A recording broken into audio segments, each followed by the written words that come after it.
single mode SFP. So now that I have the router here, next thing I'm going to need is a switch.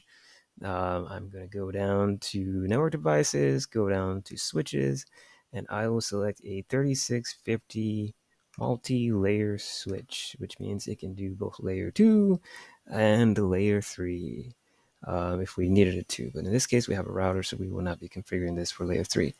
Okay, so PDU, the power distribution unit, is up here.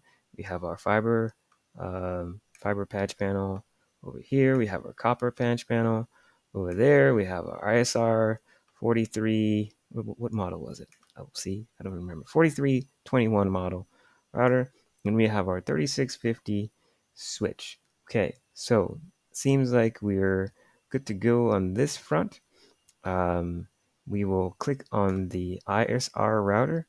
So left click, you'll get this image here. I'm going to plug in our SFP into single mode SFP. So I'm going to zoom in a little bit, and I'm going to find the right SFP. Now I think this is it. GLC LH SMD, right on the left here. Single mode. I don't know what the D stands for. So the 100 base LH SFP operates in a gigabit Ethernet port of Cisco Industrial Ethernet and Smart Grid switches and routers. What we need to do is once we clicked on this option on the left under modules, I'll come down to the bottom right over here, and I'm going to left click, hold, drag, and drop it. And there it is. It's in there. It's plug and play, so it just went right in there. I'm going to zoom out, and notice it's in gigabit Ethernet 0/0/0 from what I see here. So zoom out, and there it is. What I can do now is connect this router to this fiber patch panel, although it's not connected to anything on the other side. I'm going to wait on that. I'm not going to do that just yet. Let's go to the other side, what would we call it? The branch office. And we're going to do a similar setup in the branch office. So to go back, so right now we're in the main wiring closet. To go back, click on this back arrow here, back level, and we're going back one level, and we're going to go right now we're in the corporate office. We're going to go back one level from the corporate office, and so we're now in our home city. So let's go to our branch office, which is the floor plan to the furthest to the right. Left click on that. We're zoomed in, at least from my view. I'm really zoomed into the floor plan, so I'm going to left click on the zoom out option at the top so I can see this a little better. And there's no wiring closet in here. So what we need to do is go to the top right, create new closet, left click. Okay, now we have a closet. Where do I want to place it? I think I'm going to place it in this area. This is going to be the main wiring closet for this building. So I left click, and essentially I've walked in this room, and the room is completely empty. And I need to create a rack. So once again, create new rack. Here we have a rack, and I will add similar items that we did in the main office, the corporate office, in this, what did I call it? Branch office. So go to connections, click on structured cabling, and then go to fiber patch panel. Left click on fiber patch panel, place the fiber patch panel here. We need a copper patch panel, left click, place the copper patch panel here. And we need to go to router, network devices, go down to routers, select our 4321 router, place that over here. Now we have a power distribution unit here. I like to drag it to the top, just so it's not, in the way. One thing you should note is if you zoom in a little bit, and if I zoom in even further, you'll see here there's a power plug, your typical 3-prong power that plugs into this power distribution unit. And there are other options. This is essentially like a power strip that you use at home that allows the router and anything else to plug into it. So this second one, when I add the switch, the 3650 switch. So if I go down, go to switches, so network devices, switches, select 3650. And let's say if I place it right here, I place it there. We should see. Actually, no, we don't. We don't see. Oh, there it is. Yeah, we see it now. We see another plug appear, which means this device just got plugged in. It has power.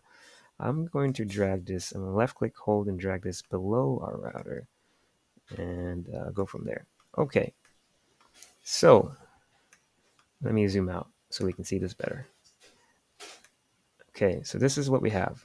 We have power distribution unit, copper, it's fiber patch panel, copper patch panel, 4321 ISR 4321 router, and a 3650 switch. Now I'm going to add that SFP that we added, the single mode SFP for long range communication into this router. And there it is. We have fiber plug and play single form factor um, pluggable SFP. Don't quote me on that. Google it if you want to know what that means, but I believe that's what it means. Small form factor pluggable into this router. Okay, now next place we're going to go to is our ISP. Now, normally you don't, as the consumer or the person who's managing your organization, you'll call the internet service provider (ISP) and place an order for some type of internet, and then you will use that to create whatever connectivity you need. In this case, in Packet Tracer, you are the ISP, so you will have some kind of setup as the ISP. We are going to keep this as simple as we can. So click on our ISP building and zoom out as we need to. And we are going to create a closet, a wiring closet. So left click and we have a closet. I will put this in this room on the right. I'm changing the location of the wiring closet in each building. So I left click on the wiring closet, like the other buildings we just walked in. So here's a floor plan. Imagine you just walked in here into this room and you now see an empty room. And you're going to add a structure to hold your network devices that has two posts and it's cemented into the ground. We're going to call that a rack. All right? It's a metal structure. Sometimes they have doors. In this case, we don't have doors. They have these little holes on the side where you take the screws from the router. So in this case, a router. Or let's start like we did the others. We're going to go to connections, select structured cabling. This icon here looks like a building, and add a fiber patch panel. Here's our fiber patch panel. We will need a router. In this case, we are going to be consistent and use the ISR 4321 router. Okay, and it comes with a power data unit that we will be installing. So notice every device on this rack has a bracket, these little metal pieces on the left. And if you get even closer, you notice those little metal pieces, they're attached to the device. And we slide it in and we pick one of these holes here and we use the screw and if you have a screwdriver or a drill. I mean, my experience in real life, I don't usually use drills because it doesn't seem like it's necessary, but I can see where it's beneficial if you need to. I'm a skinny dude, so I need to build some muscle. Good old manpower, and just put that thing in there. All right, so moving on. So now we have these these fiber patch panels, and we're going to interconnect the buildings. I clicked back up here earlier, and that brought me to this ISP building. I'm going to click back again. That brings me to the home city. In the home city, let's say this is, Grand Avenue, and this is, Jefferson Street, and you have Martin Luther King Boulevard over here. All right, and these are all different streets, and these are the different roads that go to these streets. Now, you're the ISP, you're over here, you're selling this building internet, and you're selling this building on the right internet. So the branch office and the corporate office both purchase internet from here, and you're As an ISP, you have infrastructure all over the place. You have wiring all over the place, so you can connect as many people as you want because you got money. Okay, and these people need the physical infrastructure that you've built. So the corporate office needs to connect to the ISP's physical infrastructure. So I'm going to go to connections, click on structured cabling. Sorry, uh, we will stick with connections, in fact. So connections and then connections. And now we're going to select our fiber. Fiber, click on that. Left click on the building in this corporate office. Look at what we have. Main wiring closet. Rack. We're going to go down to, so we have different things in this building. It gives us an itemized view of the different things, different equipment in the building.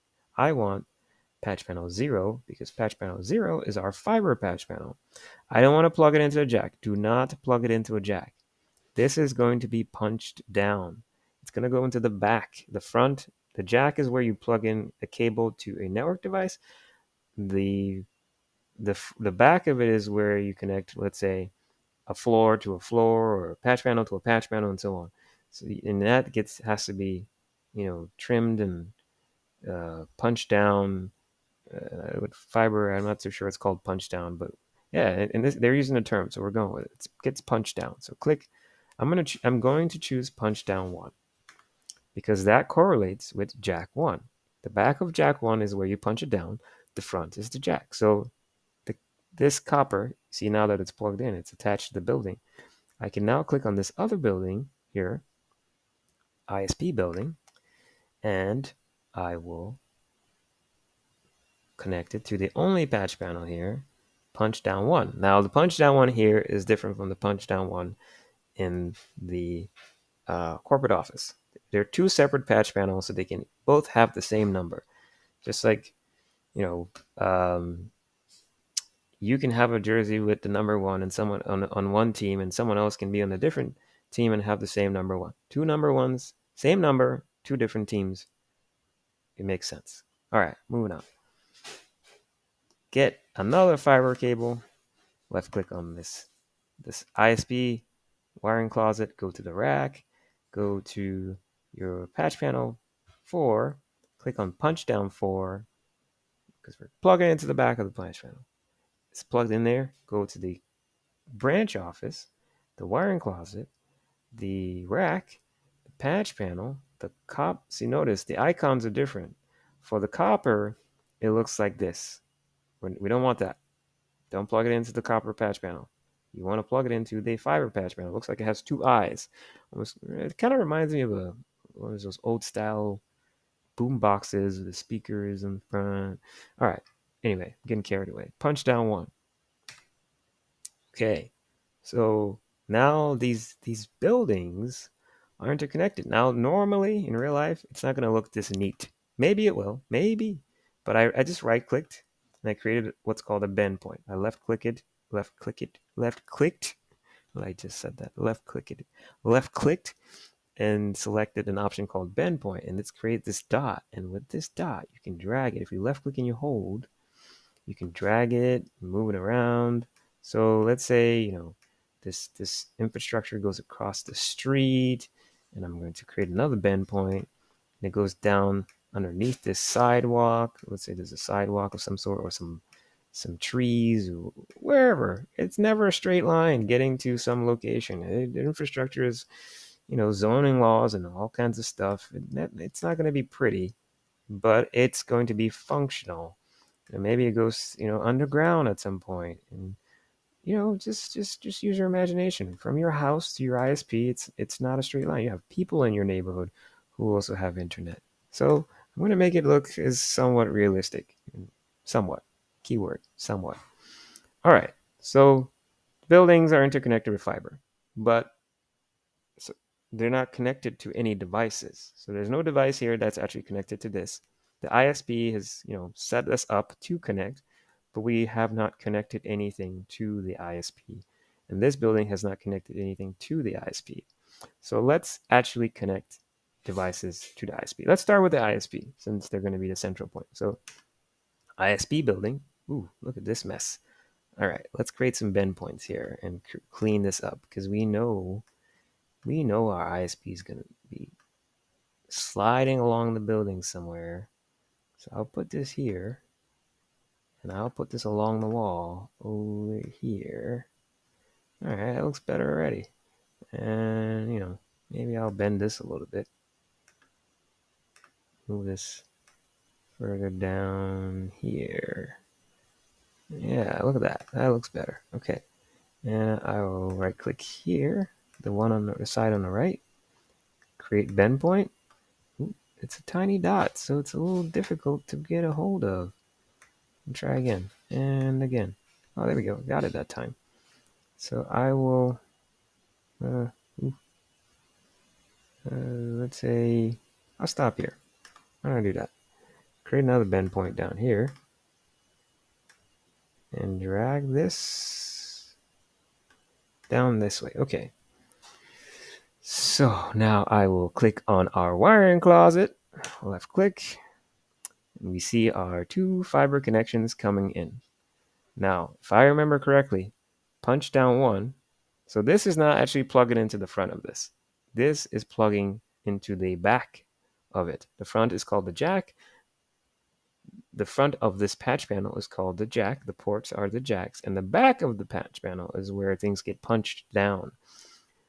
If you want to know what punch down looks like or what it means, just YouTube, punch down, wall jack, copper, Cat 5e or Cat 5e punch down. And you'll see a whole video of it. There are many videos you can take a look at. All right, so what I want to do now is I want to plug this copper, this fiber connection into this router. Ooh, I see a problem here. The problem is that this ISR router has only one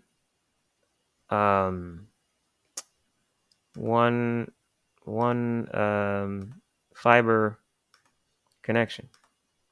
There's only one fiber connection. So what I'm gonna do, how do I solve this problem? I think what I want to do is I want to get a switch that I can take, fiber, plug that into the switch, plug these two into that switch instead of using a router. So maybe a layer 3 switch. Now, this is completely unplanned. I did not think about this. And so this is why planning is important. So let me see if I can do this. I think I can take a 3650 and add some, create some additions. Oh, look, the 3650 by default that it has these little power supplies that you have to plug into it. So AC power supply. So I put this power supply in here, and it has a backup power supply in order for it to actually turn on. So now it's booting up. It wasn't booting up before. Well, device is still booting up. Okay, so now what I want to do is I want to find a way to plug these SFPs in here without let's see. So I clicked on the 3650 and I brought it here. But part of me is thinking I should use a router. So what router can I use? So the 1841, I'm exploring. So I left click on the 1841. I put that here. This is a much older router. I don't want to use an 1841. Let's see what other options we have are. Well, let's see. Will the 1841 allow me? Ooh, there are a lot more options in the 1841. Look at this. I think I'll use the 1841. So let me put this in here first and find out whether this will work for me. So I'll take this. So this is the description.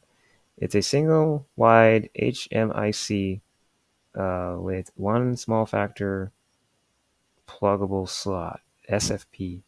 Hey, look, I was right. Small form factor pluggable, SFP slot. Okay, so one. I take this, I put it here. Oh, wait. You cannot add these without powering down the device. So click on this power option to power it down. I take this card, extension card, and I add it. I go to our single mode fiber connection and I add that in here. Ooh, look at that. Now I need one more of these HWIC cards. I put that in there. Go down, get a single mode connection, and put it in here. Now I wonder why I couldn't do that with this. The 20, they don't have that option for the 4321 router in Packet Tracer. So, okay, I've decided. I'm going with the 1841. So I'm going to go up to the top, left, above physical. There's this X. Now, if your version doesn't look like mine, that's okay. You will still have the delete option. So I left click on the delete, and I will get rid of the switch, delete the switch, and I will get rid of the router. Now you can use a switch. There's nothing wrong with using a switch. I'm just choosing to use a router. So get rid of the ISR 4321 router. And I'm going to go back, hit escape, or I can go back to the select tool in the top left to make sure I'm not deleting my devices. If you delete it by accident because you were still on delete tool, you just have to go back in the video and follow the steps of adding the 1841 router, adding the HWIC extensions, and add your SFPs to that. Now, I have not turned it on, so let me left click, go back, turn it on. Okay, and it's booting. Wonderful. Hopefully it serves the purpose I need to serve. So now what I want to do is I want to go to my connections, select the fiber cable, and I will plug the what is this? What was it called? G00. Left click on it and left click on the jack 1. Okay, now I have fiber connectivity to jack 1. Now what's on the opposite side of jack 1? The jack behind jack 1 is the punch down 1, the fiber punch down 1 in the ISP building that goes to the corporate office, and that is not plugged into anything in the corporate office. So, but the ISP is now supplying some kind of connection, right? And I'll do that same thing on this side. Left click on the fiber cable, go here. So in the older versions of Packet Tracer, when you left click, your fiber cable won't look like this. It will look like it does in the logical view. It'll just be a line, but it'll be an orange line, and it will say fiber at the bottom. So you left click on that, and then when you left click on your device, you'll get a pop-up menu like you do typically in the logical view of the interfaces, and you select the interface that you want to plug this into. In the newer version of Packet Tracer, 8.1, you actually can plug it right into the interface like I just did, and go to the jack and plug it into the jack. In this case, jack 2, which would be going to our branch office building. Okay, so far, so good. Now, let me go back to our, so this is connected. What do I want to do? I want to call this, I'll call this ISP. So I left click the bottom where the letters were, and I got the option to edit. So I'm going to call this ISP router. Well, yeah, we'll just call it ISP. Leave it as ISP. And the patch panel will keep the same name and so on. So if I left click on this, ooh, no, we don't want to do it this way, because in real life, you have to use the console cable. So what do we need? What do we need here? We need a table, because there's no table. If I zoom out, let me zoom out so you can see what's going on. This is a room. We have this rack. So I left clicked on the top here. I zoomed out. We have our equipment, but we need to work. We need to connect to it. As a tech, you're going to be going around with a laptop. You need a laptop. You need a table to work on. So left click on create new table, and left click on this area. You have a table. Go down to end devices. Select laptop. Place the laptop on the table. That is the purpose of the table. because you're going to put the laptop on the table, just like you put the lime in the coconut. Okay? All right. So you click on connections, and we're going to go to, if you're laughing at my corny joke or you missed it, that's okay. We're just going to keep on moving. So we have a console cable here. Left click on the console cable. I'm going to zoom in a little bit. So scroll down, and then left click on this RS-232 port on the side of the laptop to plug it into the console port. And now I need to zoom in because I don't see the console port anywhere here. Ooh, I think this is it. Yeah, a console. Typically the blue, light blue, Cisco hasn't changed much.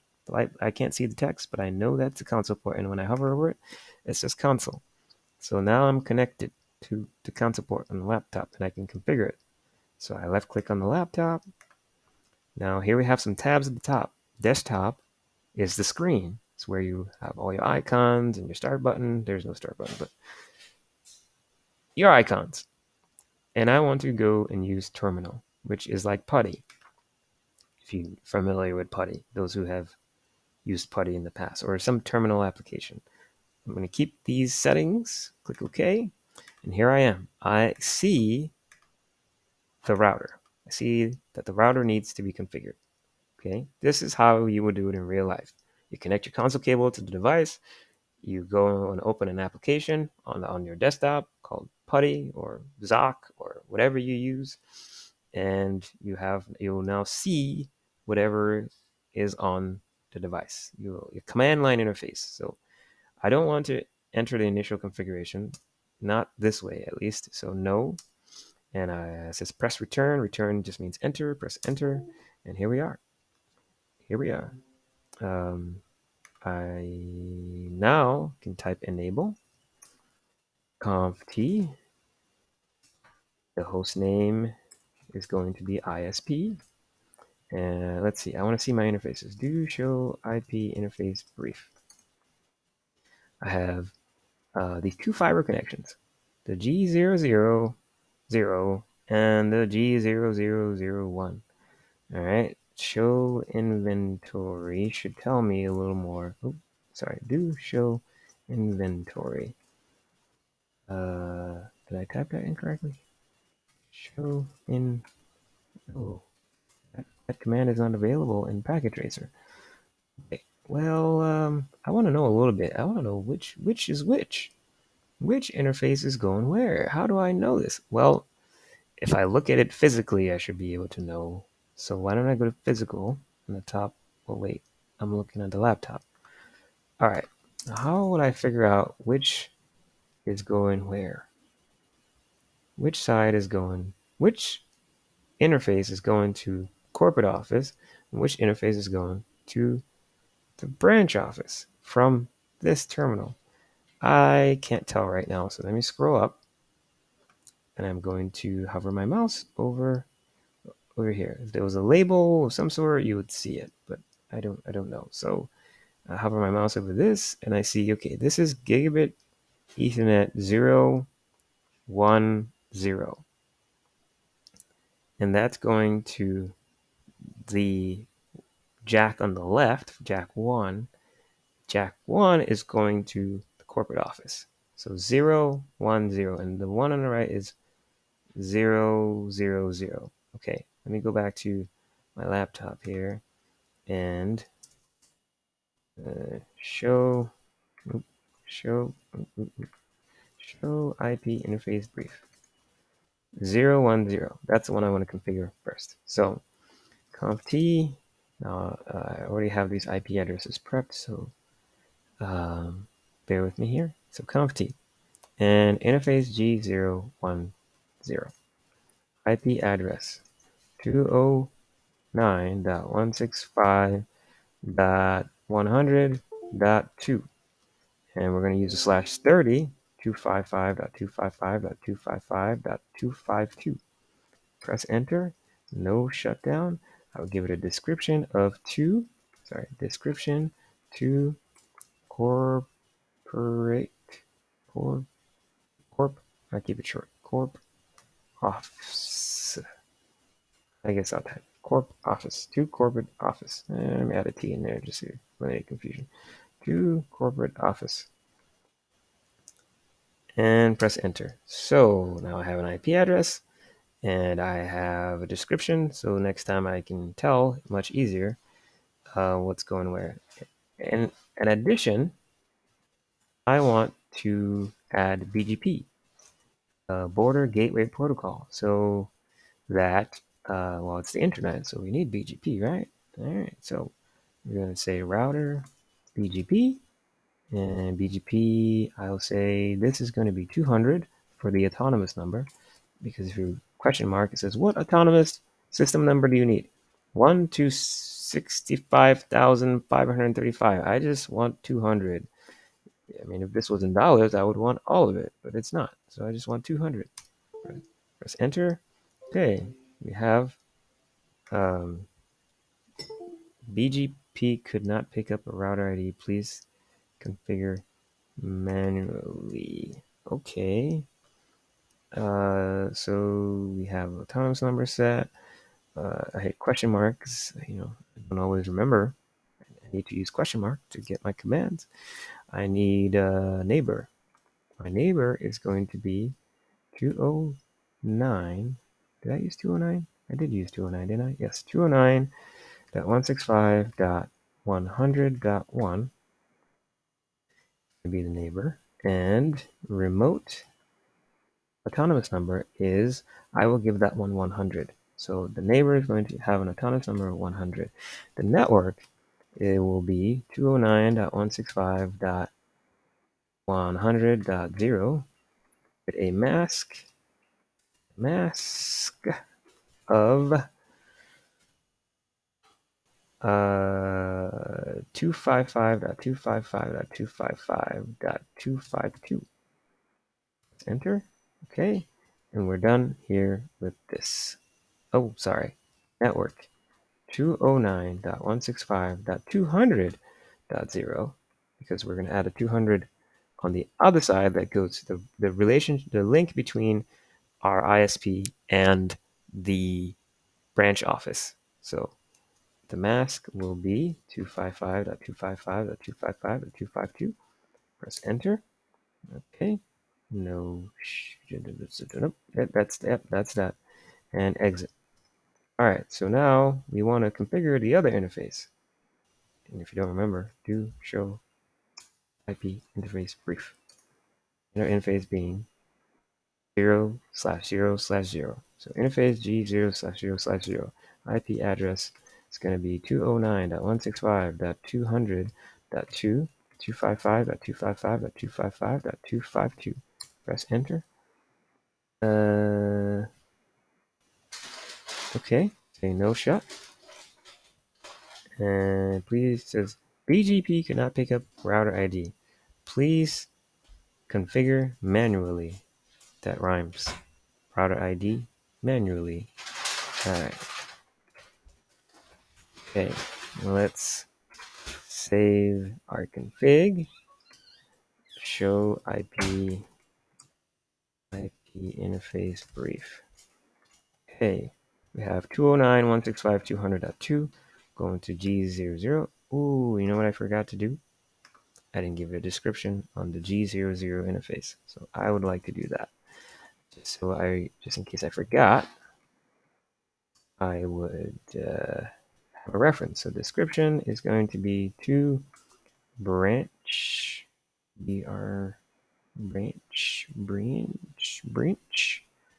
office. Sure. I guess it's only one letter off, but I guess you get the idea.